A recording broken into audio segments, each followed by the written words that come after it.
사랑하는 성도님들, 오늘은 여러분과 함께 정말 중요한 이야기를 나누고자 합니다.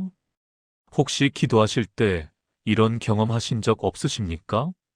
기도는 매일 하는데 뭔가 공허하고 형식적으로만 하게 되는 느낌 말입니다. 주기도문을 암송하기는 하는데 그냥 입으로만 외우는 것 같고 마음에는 아무런 감동이 없는 그런 순간들 말입니다. 어떤 성도님은 이렇게 고백하셨습니다. 목사님, 저는 주기도문을 수없이 암송했지만 정작 그 의미는 깊이 생각해 본 적이 없었습니다. 그냥 습관처럼 외웠을 뿐입니다. 그런데 주기도문의 깊은 의미를 알게 된 후 제 기도 생활이 완전히 달라졌습니다. 우리는 주기도문을 너무나 잘 알고 있다고 생각하지만 정작 그 안에 담긴 하나님의 놀라운 비밀은 모르고 지나칠 때가 많습니다. 오늘 이 시간 여러분과 함께 주기도문 속에 감추어진 4가지 놀라운 기도의 비밀을 나누고자 합니다.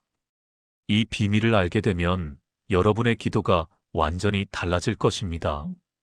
더 이상 형식적인 기도가 아니라 하나님과 깊이 교제하는 살아있는 기도가 될 것입니다. 그럼 지금부터 함께 그 놀라운 비밀의 문을 열어보시겠습니까? 첫 번째로 주기도문은 단순한 기도문이 아니라 하나님께서 친히 가르쳐 주신 기도의 완벽한 설계도라는 사실입니다. 사랑하는 믿음의 가족들, 이것이 얼마나 놀라운 진리입니까? 예수님께서 제자들에게 기도를 가르치실 때 그냥 아무렇게나 가르치신 것이 아닙니다.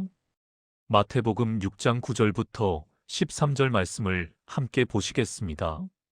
그러므로 너희는 이렇게 기도하라. 하늘에 계신 우리 아버지여, 이름이 거룩히 여김을 받으시오며 나라가 임하시오며 뜻이 하늘에서 이루어진 것 같이 땅에서도 이루어지이다. 오늘 우리에게 일용할 양식을 주시옵고 우리가 우리에게 죄 지은 자를 사하여 준 것 같이 우리 죄를 사하여 주시옵고 우리를 시험에 들게 하지 마시옵고 다만 악에서 구하시옵소서. 나라와 권세와 영광이 아버지께 영원히 있사옵나이다. 아멘. 이 기도문을 보십시오. 얼마나 완벽한 구조입니까? 예수님께서는 제자들이 주여 우리에게 기도를 가르쳐 주옵소서라고 요청했을 때 이렇게 응답하셨습니다. 누가복음 11장 1절부터 4절에도 같은 내용이 기록되어 있습니다. 이것은 단순한 기도의 예시가 아닙니다. 이것은 모든 기도의 원형이요, 완벽한 틀입니다. 마치 건축가가 집을 지을 때 설계도를 그리듯이 하나님께서는 우리의 기도 생활을 위해 완벽한 설계도를 주신 것입니다. 이 설계도에는 6가지 핵심 요소가 담겨 있습니다. 하나님의 이름을 높이는 경배, 하나님 나라의 임재를 구하는 기도, 하나님의 뜻에 순종하는 헌신, 일용할 양식을 구하는 의존, 용서를 구하고 용서하는 관계, 회복, 그리고 영적 전쟁에서의 보호를 구하는 간구입니다. 생각해 보십시오.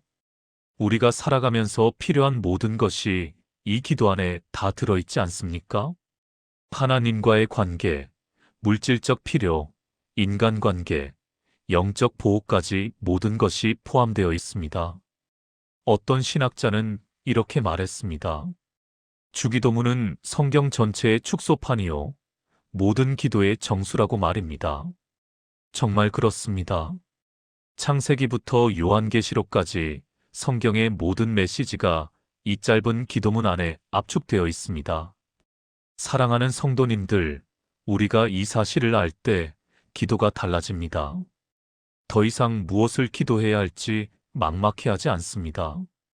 이 설계도를 따라 기도하면 우리의 기도가 하나님의 뜻 안에서 완전해지는 것입니다. 실제로 한 성도님의 간증을 들어보십시오.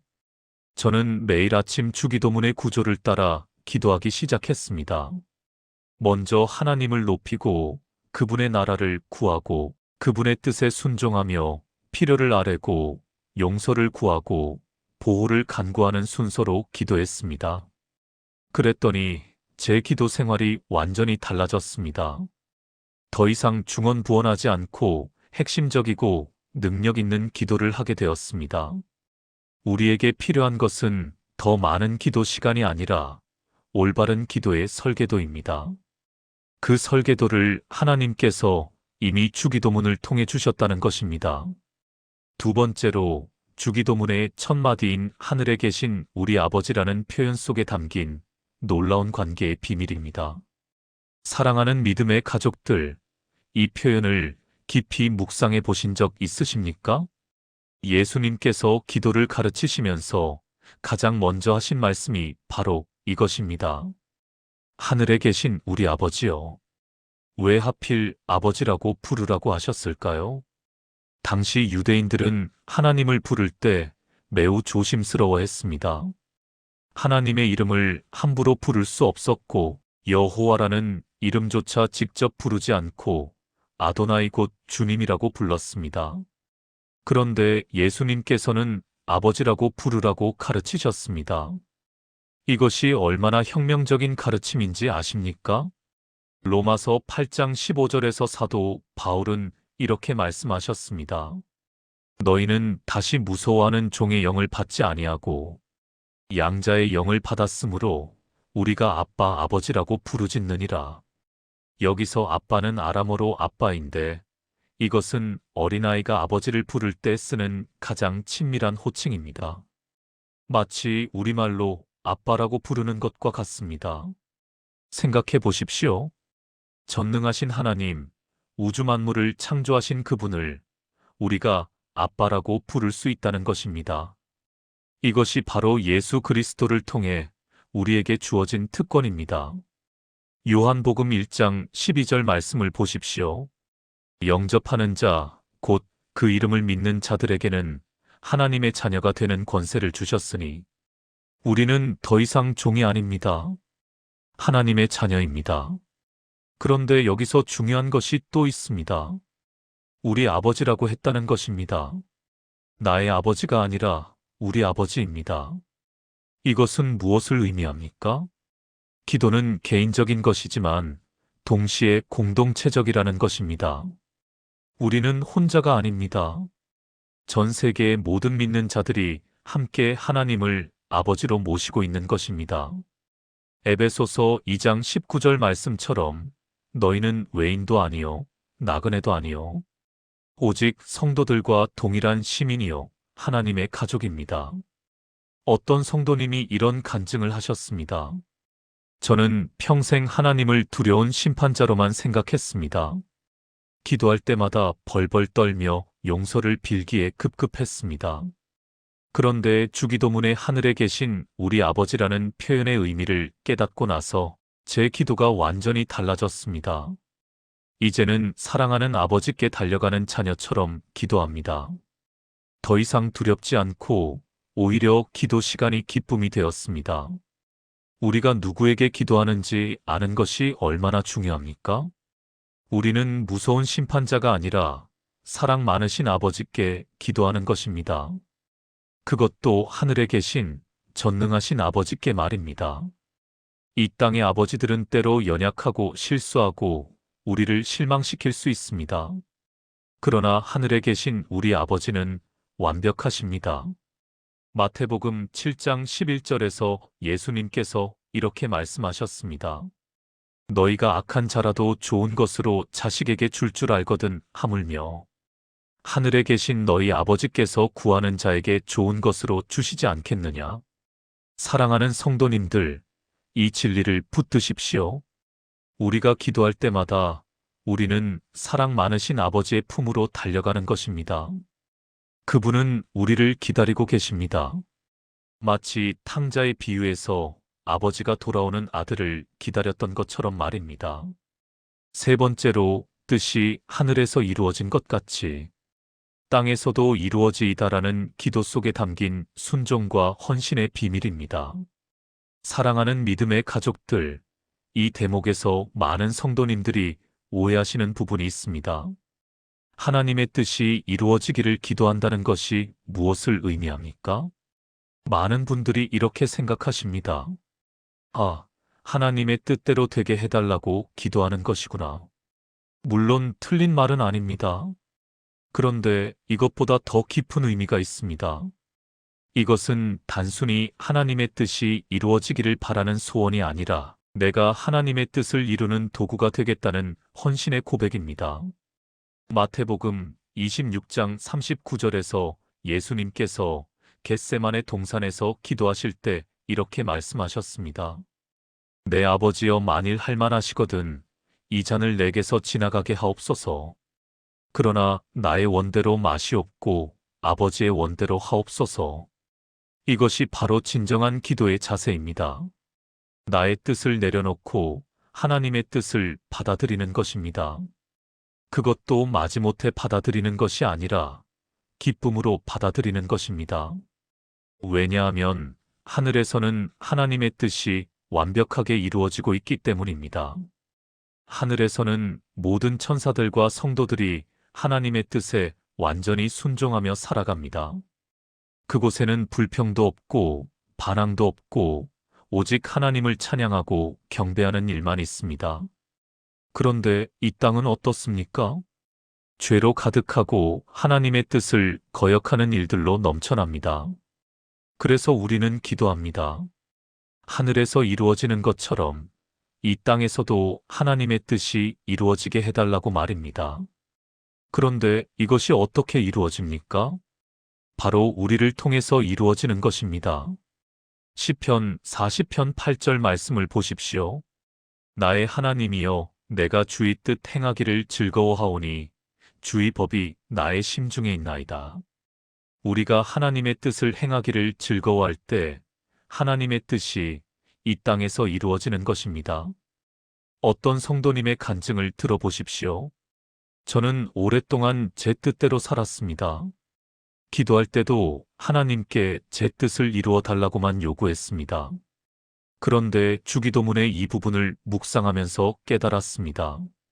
기도는 하나님께 제 뜻을 관철시키는 것이 아니라 하나님의 뜻에 제가 맞추어가는 것이라는 사실을 말입니다. 그 후로 제 기도가 바뀌었습니다. 주님, 제 뜻이 아니라 당신의 뜻이 이루어지게 해주세요. 그리고 그 뜻을 이루는 일에 저를 사용해 주세요. 이렇게 기도하니 놀랍게도 제 삶에 평안이 찾아왔습니다. 우리의 뜻을 내려놓을 때 진정한 평안이 옵니다. 왜냐하면 하나님의 뜻은 항상 선하시고 기뻐하시고 온전하시기 때문입니다. 로마서 12장 2절 말씀처럼 말입니다. 너희는 이 세대를 본받지 말고 오직 마음을 새롭게 함으로 변화를 받아 선하시고 기뻐하시고 온전하신 뜻이 무엇인지 분별하도록 하라. 사랑하는 성도님들, 오늘부터 이렇게 기도해 보십시오. 주님, 제 뜻이 아니라 당신의 뜻이 제 삶에서 이루어지게 해주세요. 하늘에서처럼 제 마음에서도, 제 가정에서도, 제 직장에서도, 제 교회에서도 당신의 뜻이 온전히 이루어지게 해주세요. 그리고 그 일에 저를 사용해 주세요. 이렇게 기도할 때 여러분은 하나님의 뜻을 이루는 귀한 도구가 될 것입니다. 이것이 바로 주기도문이 가르쳐주는 세 번째 비밀입니다. 네 번째로, 우리를 시험에 들게 하지 마시옵고 다만 악에서 구하시옵소서라는 기도 속에 담긴 영적 전쟁의 비밀입니다. 사랑하는 믿음의 가족들, 이 부분은 많은 분들이 가볍게 넘어가시는 부분입니다. 그런데 이것은 매우 중요한 기도입니다. 왜냐하면 우리가 살아가는 이 세상이 영적 전쟁터이기 때문입니다. 에베소서 6장 12절 말씀을 함께 보시겠습니다. 우리의 씨름은 혈과 육을 상대하는 것이 아니요 통치자들과 권세들과 이 어둠의 세상 주관자들과 하늘에 있는 악의 영들을 상대함이라. 우리는 보이지 않는 영적 전쟁 속에 살고 있습니다. 사탄은 우리를 넘어뜨리기 위해 끊임없이 시험하고 유혹합니다. 베드로전서 5장 8절에서 사도 베드로는 이렇게 경고합니다. 근신하라, 깨어라. 너희 대적 마귀가 우는 사자같이 두루다니며 삼킬 자를 찾나니. 그래서 우리는 기도해야 합니다. 시험에 들지 않게 해달라고, 악에서 구해달라고 말입니다. 그런데 여기서 한 가지 오해하지 말아야 할 것이 있습니다. 시험에 들지 않게 해달라는 기도가 시험이 전혀 오지 않게 해달라는 뜻은 아닙니다. 야고보서 1장 2절에서 3절 말씀을 보십시오. 내 형제들아, 너희가 여러 가지 시험을 당하거든 온전히 기쁨으로 여기라. 이는 너희 믿음의 시련이 인내를 만들어내는 줄 너희가 알미라. 시험은 우리의 믿음을 연단하는 도구입니다. 그렇다면 시험에 들지 않게 해달라는 기도는 무엇을 의미합니까? 이것은 시험이 왔을 때 그 시험에 넘어가지 않게 해달라는 기도입니다. 시험은 올 수 있습니다. 그러나 우리가 그 시험을 이겨낼 수 있도록 힘을 달라고 기도하는 것입니다. 고린도전서 10장 13절 말씀을 기억하십시오. 사람이 감당할 시험 밖에는 너희가 당한 것이 없나니 오직 하나님은 미쁘사 너희가 감당하지 못할 시험 당함을 허락하지 아니하시고 시험 당할 즈음에 또한 피할 길을 내사 너희로 능히 감당하게 하시느니라. 얼마나 감사한 약속입니까? 하나님께서는 우리가 감당할 수 없는 시험은 허락하지 않으십니다. 그리고 시험이 왔을 때 피할 길을 만들어 주십니다. 그래서 우리는 기도해야 합니다. 주님, 오늘 어떤 시험이 와도 제가 넘어지지 않게 해주세요. 악한 자의 유혹에서 저를 지켜주세요. 이것이 바로 영적 전쟁에서 승리하는 비결입니다. 실제로 한 성도님의 간증을 들어보십시오. 저는 직장에서 큰 유혹에 빠졌습니다. 부정한 돈을 손에 넣을 수 있는 기회가 왔습니다. 아무도 모를 일이었고 많은 돈이 걸린 일이었습니다. 그때 제 마음속에서 주기도문의 이 구절이 떠올랐습니다. 우리를 시험에 들게 하지 마시옵고 다만 악에서 구하시옵소서. 저는 즉시 무릎을 꿇고 기도했습니다. 주님, 이 유혹에서 저를 구해주세요. 악에서 저를 지켜주세요. 그리고 그 자리에서 유혹을 물리쳤습니다. 지금 생각하면 정말 아찔한 순간이었습니다. 만약 그때 넘어졌다면 제 인생이 망가졌을 것입니다. 주기도문의 이 기도가 저를 구원했습니다. 우리는 매일 크고 작은 시험과 유혹 속에서 살아갑니다. 돈의 유혹, 명예의 유혹, 육체의 유혹, 교만의 유혹, 분노의 유혹, 이것들이 우리를 끊임없이 공격합니다. 그래서 우리는 매일 기도해야 합니다. 주님, 오늘 저를 시험에서 지켜주세요. 악한 자의 소나기에서 구해주세요. 누가복음 22장 31절부터 32절에서 예수님께서 베드로에게 이렇게 말씀하셨습니다. 시몬아, 시몬아, 보라, 사탄이 밀가 부르듯 하려고 너희를 청구하였으나 그러나 내가 너를 위하여 내 믿음이 떨어지지 않기를 기도하였노니 너는 돌이킨 후에 내 형제를 굳게 하라. 예수님께서도 베드로를 위해 기도하셨습니다. 시험에서 지켜달라고 말입니다. 우리도 마찬가지입니다. 매일 이렇게 기도해야 합니다. 그리고 한 가지 더 중요한 것이 있습니다. 이 기도는 개인의 싸움만이 아니라 공동체의 싸움이기도 합니다. 우리를 시험에 들게 하지 마시고 우리를 악에서 구하시옵소서. 우리는 함께 영적 전쟁을 싸우는 동료들입니다. 서로를 위해 기도하고 서로를 격려하며 함께 승리해야 합니다. 사랑하는 성도님들, 오늘부터 매일 아침 이렇게 기도하십시오. 주님, 오늘 하루 동안 저를 시험에서 지켜주세요. 사탄의 모든 공격에서 저를 보호해주세요. 악한 생각, 악한 말, 악한 행동에서 저를 구원해주세요. 그리고 제 가족과 제 형제자매들도 함께 지켜주세요. 이렇게 기도할 때 여러분은 영적 전쟁에서 승리하게 될 것입니다. 이것이 바로 주기도문이 가르쳐주는 네 번째 비밀입니다. 사랑하는 믿음의 가족들, 오늘 우리가 함께 나눈 네 가지 기도의 비밀을 기억하십니까? 첫째, 주기도문은 하나님께서 친히 주신 완벽한 기도의 설계도입니다. 이 설계도를 따라 기도할 때 우리의 기도가 하나님의 뜻 안에서 완전해집니다. 둘째, 하늘에 계신 우리 아버지라는 표현 속에는 놀라운 관계의 비밀이 담겨 있습니다. 우리는 두려운 심판자가 아니라 사랑 많으신 아버지께 기도하는 특권을 누리고 있습니다. 셋째, 하나님의 뜻이 이루어지기를 기도하는 것은 단순한 소원이 아니라 우리 자신을 하나님의 뜻을 이루는 도구로 드리는 헌신의 고백입니다. 넷째, 시험에 들지 않게 해달라는 기도는 우리가 영적 전쟁 속에 살고 있다는 것을 인식하고 매일 하나님의 보호를 구하는 간절한 간구입니다.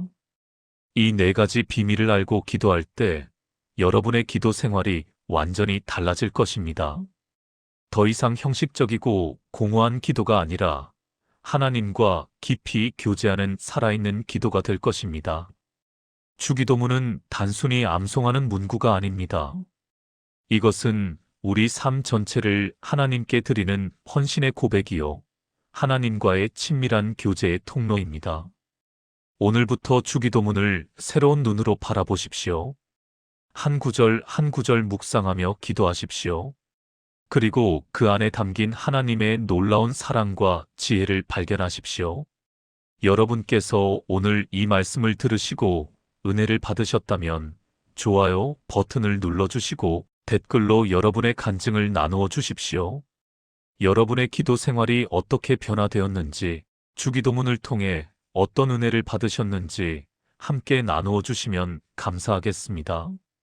그리고 이 귀한 말씀을 여러분의 가족과 친구들에게도 나누어 주십시오. 많은 분들이 이 비밀을 알고 기도의 능력을 회복하시기를 바랍니다. 사랑하는 성도님들, 하나님께서 여러분의 기도를 들으십니다. 여러분이 아버지를 부를 때 하늘 보좌에서 귀를 기울이십니다. 여러분이 하나님의 뜻을 구할 때 그 뜻을 이루시기 위해 일하십니다. 여러분이 시험에서 구원해달라고 기도할 때 모든 악한 세력으로부터 여러분을 보호하십니다. 이 놀라운 특권을 누리는 여러분이 되시기를 바랍니다. 주님의 이름으로 축복합니다. 여러분의 기도 생활이 날마다 새로워지고 하나님과의 관계가 날마다 깊어지며 하나님의 놀라운 역사가 여러분의 삶 가운데 나타나기를 간절히 기도합니다. 하나님께서 여러분과 여러분의 가정에 풍성한 은혜와 평강을 부어주시기를 축원합니다. 주님의 사랑과 보호하심이 항상 여러분과 함께 하시기를 기도합니다. 오늘도 주님 안에서 승리하시고 기쁨으로 살아가시기를 바랍니다. 아멘.